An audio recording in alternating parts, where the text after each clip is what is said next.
तो दोस्तों आज का पहला क्वेश्चन है कि महाराणा प्रताप के घोड़े का नाम क्या था।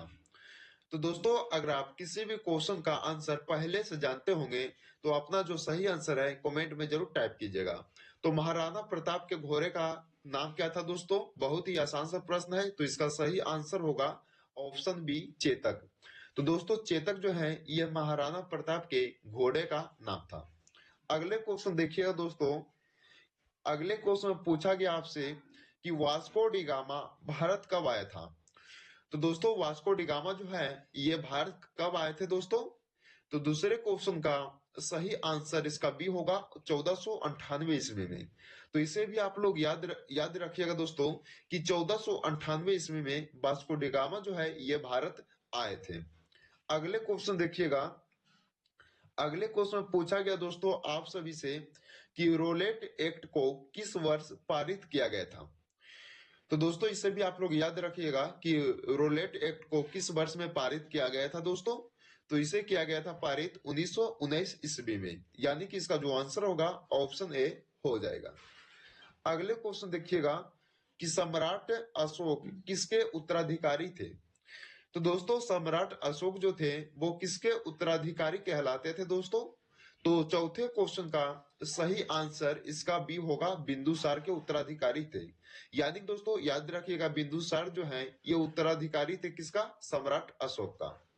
अगले क्वेश्चन देखिएगा कि कोणार्क मंदिर का निर्माण किसने कराया था। तो दोस्तों याद रखिएगा ये भी आपके लिए काफी इंपॉर्टेंट क्वेश्चन बन सकते हैं इस वीडियो का। तो कोणार्क मंदिर जो है दोस्तों इसका जो निर्माण है वो करवाए थे नरसिंह देव प्रथम ने। तो याद रखिएगा कि नरसिंह देव प्रथम जो है ये कोणार्क मंदिर का निर्माण करवाए थे। इसका आंसर भी हो जाएगा। अगले क्वेश्चन देखिएगा कि बौद्ध गुफाओं के लिए प्रसिद्ध कार्यालय किस राज्य में स्थित है। तो दोस्तों बौद्ध गुफाओं के लिए प्रसिद्ध कार्यालय जो है ये है महाराष्ट्र राज्य में स्थित। कहा? महाराष्ट्र राज्य में। यानी कि इसका जो राइट आंसर होगा दोस्तों ऑप्शन ए हो जाएगा। अगले क्वेश्चन देखिएगा कि स्वतंत्र भारत का प्रथम गवर्नर जनरल कौन थे। तो दोस्तों स्वतंत्र भारत का प्रथम गवर्नर जनरल कौन थे दोस्तों? तो ये हो जाएगा लॉर्ड माउंटबेटन। यानी कि इस क्वेश्चन का राइट आंसर इसका बी हो जाएगा। अगले क्वेश्चन देखिएगा दोस्तों। अगले क्वेश्चन देखने से पहले अगर आप लोग अभी तक इस वीडियो को लाइक नहीं किया दोस्तों तो फटाफट इस वीडियो को लाइक कीजिएगा दोस्तों। अगर आप लोग जीके विक्रम स्टडी को अभी तक इस वीडियो को सब्सक्राइब नहीं किया दोस्तों तो जरूर आप लोग इस चैनल को सब्सक्राइब करके जाइएगा। तो अगले क्वेश्चन में पूछा गया आपसे कि गौतम बुद्ध को ज्ञान कहाँ पर प्राप्त हुआ था। तो दोस्तों याद रखिएगा आप लोग कि गौतम बुद्ध को ज्ञान की जो प्राप्ति हुई थी दोस्तों वो कहाँ हुआ था। तो ये बोध गया जो कि बिहार में स्थित है। यानी दोस्तों इसका जो आंसर होगा ऑप्शन ए हो जाएगा। अगले क्वेश्चन देखिएगा कि चाणक्य का एक अन्य नाम क्या था। तो दोस्तों चाणक्य का एक और अन्य नाम क्या था दोस्तों? तो ये विष्णुगुप्त नाम था दोस्तों, जिसे विष्णुगुप्त के नाम से भी जाने जाते थे दोस्तों चाणक्य। यानी कि इस क्वेश्चन का राइट आंसर इसका भी हो जाएगा। अगले क्वेश्चन देखिएगा दोस्तों। अगले क्वेश्चन में पूछा गया आपसे कि ब्रह्म समाज के संस्थापक कौन कहलाते थे। तो दोस्तों ये भी आपके लिए काफी इंपॉर्टेंट क्वेश्चन है कि ब्रह्म समाज के संस्थापक जो हैं ये राजा राम मोहन राय हो जाएंगे। क्या दोस्तों? राजा राम मोहन राय के संस्थापक जो हैं दोस्तों ये ब्रह्म समाज के संस्थापक कहलाते हैं राजा राम मोहन राय। यानी कि 10वें क्वेश्चन का राइट आंसर इसका ए हो जाएगा। अगले क्वेश्चन देखिएगा कि अजंता एवं एलोरा की गुफाएं किस राज्य में स्थित है। तो दोस्तों अजंता एवं एलोरा की गुफाएं जो है यह महाराष्ट्र राज्य में स्थित है। कहां दोस्तों? महाराष्ट्र राज्य में। यानी कि इस क्वेश्चन का सही आंसर इसका भी हो जाएगा। दोस्तों अगले क्वेश्चन देखते हैं। दोस्तों जितने भी क्वेश्चन इस वीडियो में देखिएगा ये वर्तमान समय में दोस्तों आपके आने वाले सभी एग्जाम्स के लिए दोस्तों काफी इंपॉर्टेंट रहने वाला है। जितने क्वेश्चन भी इस वीडियो में देखेगा ये सारे इंपॉर्टेंट क्वेश्चन है। तो दोस्तों आप लोग इस वीडियो को पूरा देखते रहिएगा शुरू से लेकर अंत तक। अगले क्वेश्चन पूछा गया है कि सुभाष चंद्र बोस के पिता कौन थे। तो दोस्तों सुभाष चंद्र बोस के जो पिता थे उसका नाम क्या था दोस्तों? तो जानकी नाथ बोस। यानी कि इसको क्वेश्चन का राइट आंसर इसका बी हो जाएगा। अगले क्वेश्चन देखिएगा कि अंतिम मुगल सम्राट कौन था। तो दोस्तों अंतिम मुगल सम्राट जो था वो था बहादुर शाह द्वितीय। कौन दोस्तों? सॉरी दोस्तों, ये बहादुर शाह हो जाएगा, जो कि अंतिम मुगल सम्राट कहलाते थे। इसका आंसर क्या होगा? डी हो जाएगा। अगले क्वेश्चन देखिएगा कि दीन ए इलाही किसके द्वारा प्रचारित किया गया था? तो दोस्तों दीन ए इलाही जो है वो अकबर जी के द्वारा प्रचारित किया गया था, यानी कि इस क्वेश्चन का राइट आंसर बी हो जाएगा। तो दोस्तों याद रखिएगा कि मुगल सम्राट अकबर के द्वारा ये दीन ए इलाही जो है ये प्रचारित किया गया था। अगले क्वेश्चन देखिएगा कि सीमांत गांधी किसे कहा जाता है? तो दोस्तों ये भी क्वेश्चन आपके लिए काफी महत्वपूर्ण क्वेश्चन है, क्योंकि बार बार एग्जाम में पूछे जाते हैं दोस्तों ऐसे क्वेश्चन को। तो सीमांत गांधी जो है दोस्तों ये खान अब्दुल गफ्फार खां को कहा जाता है। किसको? खान अब्दुल गफ्फार खां को कहा जाता है सीमांत गांधी, यानी कि इस क्वेश्चन का राइट आंसर इसका डी हो जाएगा। अगले क्वेश्चन देखिएगा दोस्तों आप सब, भारत का राष्ट्रीय गीत किसने लिखा था? तो दोस्तों बहुत बार एग्जाम में पूछा गया ये प्रश्न है, तो आप लोग ध्यान से देखिएगा कि भारत का जो राष्ट्रीय गीत है वो किसके द्वारा लिखा गया है दोस्तों? तो ये लिखा गया है दोस्तों बंकिम चंद्र चटर्जी के द्वारा, यानी कि इस क्वेश्चन का राइट आंसर इसका डी हो जाएगा 16वें क्वेश्चन का। अगले क्वेश्चन देखिएगा कि किस क्रांतिकारी ने खुद से मौत को गले लगाया था?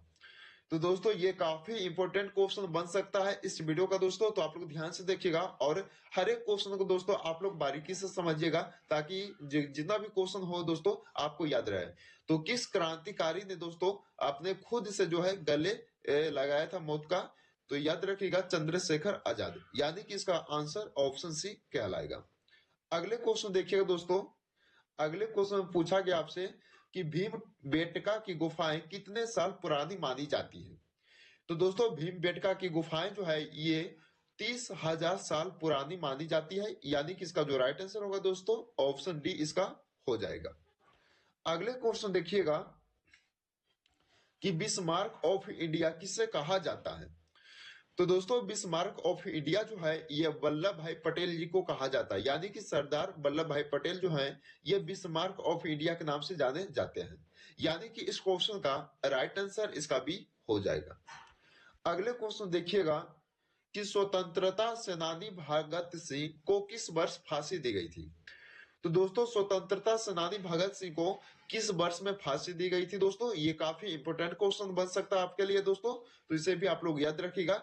तो भगत सिंह को दोस्तों ये सन 1931 ईस्वी में फांसी दी गई थी भगत सिंह को, यानी कि इस क्वेश्चन का राइट आंसर इसका बी हो जाएगा। अगले क्वेश्चन देखिएगा कि श्रावण बेलगोला किस राज्य में स्थित है? तो दोस्तों श्रावण बेलगोला जो है ये कर्नाटक राज्य में स्थित है, यानी कि इसका जो आंसर होगा ऑप्शन सी हो जाएगा। अगले क्वेश्चन देखिएगा कि दास वंश की स्थापना किसके द्वारा की गई थी? तो दास वंश की स्थापना दोस्तों ये कुतुबुद्दीन ऐबक के द्वारा किया गया था, यानी कि इस क्वेश्चन का राइट आंसर इसका ए कहलाएगा, कुतुबुद्दीन ऐबक जो कि दास वंश की स्थापना किए थे। अगले क्वेश्चन देखिएगा कि निम्न में से कौन सा एक इस समूह से संबंधित नहीं है? तो दोस्तों इनमें से कौन सा एक इस समूह से संबंधित नहीं है दोस्तों? तो ये गेटवे ऑफ इंडिया हो जाएगा, जो कि इन तीनों जो है दोस्तों ये इसमें शामिल है, लेकिन गेटवे ऑफ इंडिया जो है ये शामिल नहीं है। तो इसका आंसर क्या होगा? ऑप्शन सी हो जाएगा। अगले क्वेश्चन देखिएगा, आमेर का किला किस राज्य में स्थित है? तो दोस्तों आमेर का जो किला है वो राजस्थान राज्य में स्थित है, यानी कि इसका जो राइट आंसर होगा दोस्तों ऑप्शन सी हो जाएगा। ये भी आपके लिए काफी इंपोर्टेंट क्वेश्चन बन सकते हैं। अगले क्वेश्चन देखिएगा कि माउंट आबू पर्वत किस राज्य में स्थित है? तो दोस्तों माउंट आबू पर्वत जो है ये स्थित है कहाँ दोस्तों? ये राजस्थान राज्य में स्थित है। कहाँ? राजस्थान राज्य में दोस्तों ये माउंट आबू पर्वत जो है स्थित है। इसका आंसर क्या होगा? डी हो जाएगा। अगले क्वेश्चन देखिएगा दोस्तों कि निम्न में से किस राज्य में सबसे लंबी तट रेखा है? तो दोस्तों किस राज्य में सबसे लंबी तट रेखा है? तो वो राज्य कहलाता दोस्तों गुजरात राज्य, जहां सबसे लंबी तट रेखा है, यानी कि इसका जो राइट आंसर होगा ऑप्शन बी कहलाएगा।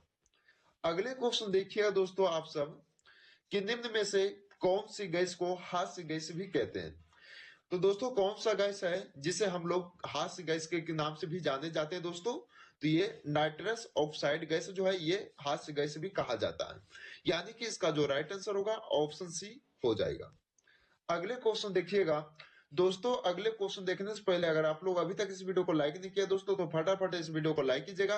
अगर आप लोग पहली बार इस चैनल से जुड़े हैं दोस्तों तो चैनल को आप लोग जरूर सब्सक्राइब कीजिएगा। तो अगले अगले क्वेश्चन पूछा गया दोस्तों कि गौतम बुद्ध कौन से गणराज्य के थे दोस्तों। तो इसका आंसर होगा ऑप्शन बी, साक्य गणराज्य के थे दोस्तों ये गौतम बुद्ध है। यानी कि इसका जो राइट आंसर होगा ऑप्शन बी हो जाएगा। अगले क्वेश्चन देखिएगा कि दूषित पानी पीने से कौन सी बीमारी हो जाती है। तो दोस्तों दूषित पानी पीने से ये टाइफाइड बीमारी होती है। यानी कि दोस्तों ये टाइफाइड जो है एक रोग कहलाता है, ये दूषित पानी पीने से होता है। यानी कि इसका जो राइट आंसर होगा ऑप्शन डी हो जाएगा। अगले क्वेश्चन देखिएगा कि राष्ट्रीय आय के लिए किस क्षेत्र का अधिकतम योगदान है। तो दोस्तों राष्ट्रीय आय के लिए ये सेवा क्षेत्र का दोस्तों ये अधिकतम योगदान है। यानी कि इस क्वेश्चन का सही आंसर ऑप्शंस का बी हो जाएगा। याद रखिएगा क्या हो जाएगा, ऑप्शंस का बी हो जाएगा। सेवा क्षेत्र का अधिकतम योगदान है दोस्तों ये राष्ट्रीय आय के लिए। अगले क्वेश्चन देखिएगा कि निम्न में से देश का प्रथम विधि अधिकारी कौन है। तो बताइए दोस्तों इनमें से कौन सा देश का प्रथम विधि अधिकारी है। तो याद रखिएगा दोस्तों महान्यायवादी। यानी कि ऑप्शन का सी हो जाएगा। अगले क्वेश्चन देखिएगा कि अलीगढ़ शहर किस उत्पादन के लिए मशहूर है। तो दोस्तों अलीगढ़ शहर जो है ये ताले के लिए दोस्तों ताले उत्पादन के लिए मशहूर कहलाते हैं अलीगढ़ शहर। यानी कि इस क्वेश्चन का सही आंसर इसका ए हो जाएगा। अगले क्वेश्चन देखिएगा कि भारत में पहली फ्रेंच फैक्ट्री कहाँ स्थापित की गई थी। तो दोस्तों भारत में पहली फ्रेंच फैक्ट्री जो है ये स्थापित किया गया था सूरत शहर में। यानी कि इसका जो राइट आंसर होगा दोस्तों आप लोग याद रखिएगा दोस्तों ऑप्शन ए हो जाएगा। अगले क्वेश्चन देखिएगा कि अशोक के शिलालेख पर किस लिपि का प्रयोग किया गया था। तो दोस्तों अशोक के शिलालेख पर किस लिपि का प्रयोग किया गया था। तो यह भी आपके लिए काफी इंपॉर्टेंट क्वेश्चन है दोस्तों। इसका आंसर होगा ए, ब्राह्मी लिपि का प्रयोग किया गया था दोस्तों अशोक के शिलालेखों पर। यानी कि ऑप्शन का ए हो जाएगा। अगले क्वेश्चन देखिएगा कि खिलाफत समिति का गठन कहां और कब हुआ था। तो दोस्तों खिलाफत समिति का गठन मुंबई शहर में हुआ था और मार्च 1919 ईस्वी में हुआ था। कब हुआ था दोस्तों 1919 ईस्वी में हुआ था और मुंबई शहर में हुआ था खिलाफत समिति का गठन। यानी कि इस क्वेश्चन का राइट आंसर इसका ए हो जाएगा। अगले क्वेश्चन देखिएगा कि भारत का सबसे बड़ा सौर शक्ति संयंत्र कहाँ स्थित है। तो दोस्तों भारत का सबसे बड़ा सौर शक्ति संयंत्र जो है ये माधापुर में है दोस्तों। यानी कि इसका जो राइट आंसर होगा ऑप्शन बी हो जाएगा। अगले क्वेश्चन देखिएगा कि पश्चिमी व पूर्वी घाटों का मिलन कहाँ होती है। तो दोस्तों पश्चिमी व पूर्वी घाटों का जो मिलन होता है ये होता है दोस्तों नीलगिरी की पहाड़ियों में। कहा नीलगिरी की पहाड़ियों में ये मिलन होता है दोस्तों पश्चिमी और पूर्वी घाटों का। यानी कि इस क्वेश्चन का राइट आंसर इसका ए हो जाएगा। अगले क्वेश्चन देखिएगा कि भारत छोड़ो आंदोलन के समय इंग्लैंड के प्रधानमंत्री कौन थे। तो दोस्तों भारत छोड़ो आंदोलन के समय इंग्लैंड के जो प्रधानमंत्री थे दोस्तों ये चर्चिल थे। यानी कि विंस्टन चर्चिल। यानी कि दोस्तों इस क्वेश्चन का राइट आंसर इसका सी हो जाएगा। अगले क्वेश्चन देखिएगा कि भारत में सर्वाधिक न्यूनतम जनसंख्या वाला राज्य कौन सा है। तो दोस्तों भारत में सर्वाधिक न्यूनतम जनसंख्या वाला जो राज्य है वो सिक्किम राज्य कहलाता है दोस्तों। ये भी आपके लिए काफी इंपोर्टेंट क्वेश्चन है दोस्तों। अब काफी बार एग्जाम में भी पूछा गया है।